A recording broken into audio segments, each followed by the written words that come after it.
कब्रिस्तान में दाखिल होते वक्त पढ़ी जाने वाली दुआ।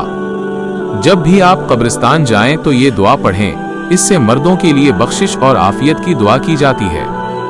अस्सलामु अलैकुम या अहलल क़ुबूरी यग़फ़िरुल्लाहु लना व लकुम अंतुम सलफ़ुना व नहनु बिल अथरी।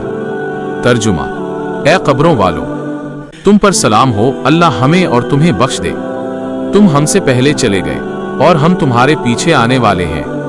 इस दुआ के अलावा ये दुआ भी पढ़ी जाती है, अस्सलामु अलैकुम दारु क़ौमिन मुअमिनीन व इन्ना इंशाअल्लाह बिकुम लाहिक़ून नस्अलुल्लाह लना व लकुमुल आफ़ियत। तर्जुमा, सलामती हो तुम पर ए मोमिनों की बस्ती के रहने वालों, और बेशक हम भी अगर अल्लाह ने चाहा तो तुमसे मिलने वाले हैं।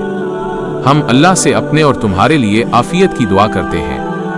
कब्रिस्तान जाने का मकसद सिर्फ दुआ पढ़ना ही नहीं है, बल्कि मौत और आखिरत को याद करना भी है, ताकि इंसान अपनी जिंदगी की हकीकत को समझे और आखिरत की तैयारी करे।